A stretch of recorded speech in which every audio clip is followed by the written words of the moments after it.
Mody Guiro, le secrétaire général de la Confédération nationale des travailleurs du Sénégal, CNTS, membre du Conseil économique et social, membre du conseil d'administration du Bureau international du travail, membre du bureau exécutif de la Confédération syndicale internationale, CICI, dont le siège est à Bruxelles. Militant syndicaliste qui a débuté d'abord en tant que syndicaliste comme délégué du personnel dans le secteur des mines. Après un bref parcours dans le secteur du pétrole, bien sûr. Dans les mines, j'ai été successivement responsable secrétaire général de la section syndicale d'une grande société de la place à l'époque, la Compagnie sénégalaise des phosphates de Taïba, avec près de 1400 travailleurs. Ensuite, responsable de l'union régionale de la région de Thiès pendant plusieurs années, lors des discussions sur la succession de notre camarade secrétaire Jean Madi Diop en 2001. Donc j'ai été un des candidats qui, après donc la compétition, Dieu a fait que donc j'ai pu diriger, donc j'ai accédé à ce poste de secrétaire confédéral de la CNTS. Alors à ce poste, bien sûr, je suis là, bien sûr j'ai pu bénéficier de la confiance de mes camarades, donc à 2 ou 3 reprises. Je pense que d'abord, il faut comprendre que depuis 2 ans, depuis 2019, donc 2020, nous vivons la pandémie de la Covid-19, qui n'est pas une question spécifique à notre pays, mais c'est une pandémie de dimension, c'est une pandémie parce qu'elle s'exerce dans tous les pays du monde, avec bien sûr ses conséquences sur l'activité économique. Et comme chez nous également, la croissance aujourd'hui est presque au ralenti du fait de la pandémie donc sur l'activité économique dans notre pays, avec ses restrictions bien sûr sur les emplois.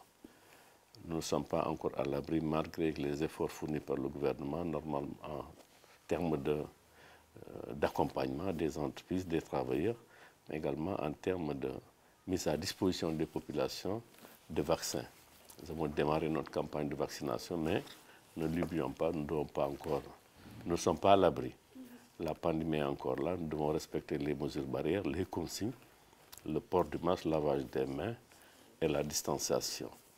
C'est dans ce sens donc que nous essayons également, tout en respectant ces consignes, donc comme vous le savez, il sera un peu difficile d'organiser comme on le faisait avant la fête du 1er à partir des défilés, dans un élan enthousiaste de mobilisation, mais également d'effervescence de nos bases.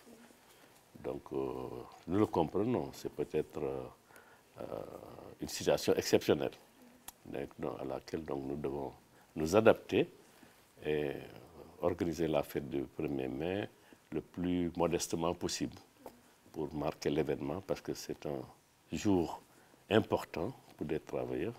C'est dans ce sens qu'il faudra donc comprendre que cette année également, nous n'allons pas faire de défilé. Nous allons juste déposer. L'année dernière, nous n'avions pas déposé de cahier de doléances chez le président de la République. Mais cette année, nous allons faire ce déplacement pour aller au palais, remettre au président à titre symbolique nos cahiers de doléances avec des délégations restreintes. Donc voilà un peu. Et puis, chaque organisation affiliée aura la possibilité, n'est-ce pas, de s'organiser librement, comme elle le souhaite, n'est-ce pas, pour commémorer donc cette journée internationale du travail. Bon, les doléances cette année, comme vous le savez, la pandémie a impacté négativement le pouvoir d'achat des travailleurs. Donc nous allons essayer de mettre comme en première ligne l'amélioration du pouvoir d'achat des travailleurs. Quand on parle de l'amélioration, c'est une gamme assez vaste. Ça peut aller de l'augmentation des salaires à la baisse des prix, n'est-ce pas, des produits de base, n'est-ce pas, etc. Mais également, nous allons mettre l'accent sur l'emploi. L'emploi est menacé, comme vous le savez. Il y a eu des pertes d'emploi dans certains secteurs importants. Et nous pensons que l'État, dans cette situation actuelle, devrait aider à maintenir, à préserver et à sauvegarder les emplois existants. Nous allons bien sûr saluer les mesures prises par l'État, particulièrement le président de la République, sur le recrutement de 5000 fonctionnaires, mais également de créer 65 000 emplois. Mais parallèlement, nous pensons qu'il faut également des politiques, n'est-ce pas, d'accompagnement des entreprises pour que les emplois des gens existants puissent être sauvegardés. Nous allons mettre l'accent également sur le respect des droits, la reconnaissance des organisations syndicales d'exercer leur droit librement, de choisir librement leurs dirigeants, d'élire librement des délégués du personnel. Nous allons mettre l'accent sur le dialogue social, la qualité du dialogue social. Nous allons mettre l'accent sur l'accès au logement. Comme vous le savez, le programme de 100 000 logements, il faudrait que les travailleurs puissent avoir leur place. Autant donc de revendications qui seront soulevées. C'est une réponse du président de la République, qui lui-même l'a dit, il a compris le message des jeunes. Parce que les événements que nous avons vécus, il faudrait bien pouvoir analyser le pourquoi. Nous pensons qu'il y a eu effectivement un déclencheur politique, mais la raison essentielle, c'est les conséquences d'une pauvreté grandissante, d'un chômage massif des jeunes, mais également du sous-emploi. Je pense que c'est par rapport à tout cela qu'il a pris la décision de créer 65 000 emplois, tout en sachant que l'État n'a pas la possibilité de donner des emplois à tous les jeunes. Ce qu'il faudrait également, comme nous le disons, c'est de créer un environnement attractif dans notre pays pour attirer l'investissement, parce que c'est l'investissement privé qui va en fait booster l'emploi devant. Donc voilà un peu sur cette question. Saluer donc la mesure de création, faire en sorte que cela se passe dans la plus grande transparence, mais également avec des diligences raisonnables pour que les procédures soient comprises par tout le monde, mises à la disposition de tout le monde, mais également que les délais d'exécution, conformément aux directives, soient des délais acceptables. Donc, comme on dit, nabar. Nous touchons du bas, la CNT se porte bien. Je pense que de jour en jour, nos organisations, malgré les difficultés, se massifient. Donc, dans tous les sens. Je l'ai dit dans une télévision l'autre jour, quand nous prenions la direction de la CNTS, nous étions peut-être à près de 50 organisations professionnelles. Aujourd'hui, nous sommes à 108 organisations professionnelles. Nous étions peut-être à 80 000, maintenant nous sommes à 120 000 membres. Donc, nous essayons de nous maintenir, de nous développer, de mieux nous structurer, malgré quand même certaines faiblesses. Ces faiblesses donc, existent que nous devons corriger. C'est d'abord de faire en sorte que les femmes puissent avoir beaucoup plus de place dans notre organisation, que les jeunes puissent également être plus présents, n'est-ce pas? Que nous puissions également faire en sorte que la CNTS puisse rayonner encore mieux dans les régions et dans les départements. Ça, c'est le travail que nous devons faire. Donc, nous l'avons entamé et prendre en charge également un des secteurs les plus importants dans notre pays, dans nos pays en voie de développement, c'est le secteur informel, qui est un secteur qu'il faudra accompagner, surtout pour la formalisation. Et cela, nous devons le faire, mais en rapport et avec des stratégies, n'est-ce pas, capables de les accompagner, mais aussi avec une collaboration, une implication assez vigoureuse donc, de l'État du Sénégal. Nous pensons que c'est des travailleurs qui ont des droits, qu'il faudrait donc les organiser, les accompagner, pour qu'ils puissent s'épanouir au mieux et bénéficier également des droits au même titre que les travailleurs du secteur structuré. Le mouvement syndical, c'est un mouvement syndical démocratique.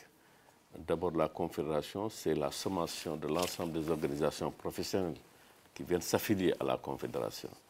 Et les organisations professionnelles affiliées ont leur autonomie. Et nous les accompagnons en toutes choses. Et effectivement, nous avons connu des difficultés dans certains secteurs où des travailleurs, quelquefois, sont allés en grève, notamment le secteur des transports. Je ne parle pas de ce qui s'est passé récemment, mais en général. Vous avez des travailleurs également qui sont dans d'autres secteurs, notamment dans le secteur de l'agriculture. Vous avez des travailleurs qui sont dans les universités.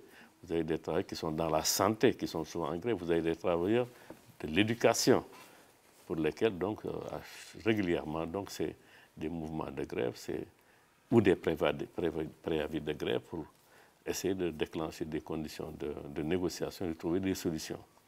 Dieu merci, dans l'ensemble de ces cas, les principaux acteurs arrivent donc à trouver des accords partiels, n'est-ce pas, pour essayer de mettre fin à ce type de mouvement et de poursuivre la négociation. Dans d'autres, donc c'est des mouvements qui n'aboutissent pas, cela arrive, et que les camarades pourraient mieux s'organiser et essayer également de décrocher des revendications ultérieurement. Parce que le mouvement syndical, c'est des hauts et des bas. Vous ne gagnez pas toujours. Quelquefois, vous vous battez, vous n'avez rien, mais il faut être endurant, s'organiser au mieux et faire en sorte que les échecs d'aujourd'hui puissent être les victoires de demain. Et tirer également des leçons à toutes les étapes donc, du processus de négociation ou de revendication. C'était un papa pour nous, avec lequel on pouvait aborder tous les sujets. Et on était des camarades, donc entre nous, il n'y avait pas de sujet tabou. On pouvait aborder toutes les questions et j'ai eu le privilège donc de l'avoir connu. Et il a beaucoup fait pour nous et pour le mouvement syndical en général au Sénégal et ailleurs en Afrique. Donc il a beaucoup participé à notre formation et je pense que c'est quelqu'un qui a marqué notre carrière syndicale, qui a été également une référence pour nous. Je pense qu'au-delà de cela, nos relations ont dépassé les relations du syndicat pour entrer même dans les familles. Donc voilà un peu. Je connais, c'était un homme exceptionnel, n'est-ce pas? Très courageux, très futé, mais très intelligent, un grand stratège, mais également qui était un bon père de famille. Parce que Magna aussi mettait la famille au-dessus d'eux. C'est quelqu'un qui avait un esprit de famille, voilà. Comme ça, donc à tous les niveaux, parce que ça aussi, il faut le dire, en fait, c'est quelqu'un qui est parti, mais qui nous a laissé une très bonne impression. C'est la raison pour laquelle ce bâtiment porte son nom. Vous êtes là, chez Kër Madia. Nous n'avons jamais voulu faire quelque chose de petit pour lui, parce que la dimension de Madia méritait donc un édifice de ce genre pour l'honorer. Et c'est ça, c'était un de nos principaux défis. Parce que Madia, c'est quelqu'un que nous avons toujours respecté et qu'on nous devons de respecter. Je voudrais donc, pour terminer, souhaiter une très bonne fête à toutes les militantes et à tous les militants de la CNTS, mais au-delà de la CNTS, à toutes nos sœurs d'Afrique et du monde, à tous nos frères d'Afrique et du monde. Je voudrais donc, au nom du bureau confédéral de la CNTS, à mon nom personnel, vous souhaiter une excellente fête du 1er mai. Souhaiter également que nous puissions, dans un très bref délai, dépasser donc cet environnement difficile de la pandémie et reprendre nos activités dans les meilleures conditions, dans un environnement, dans un monde dépourvu de maladies de ce genre, mais également où la paix, la sécurité et la santé reviendront pour tous et pour toutes. Je vous souhaite donc bonne fête du 1er mai et Dieu vous garde.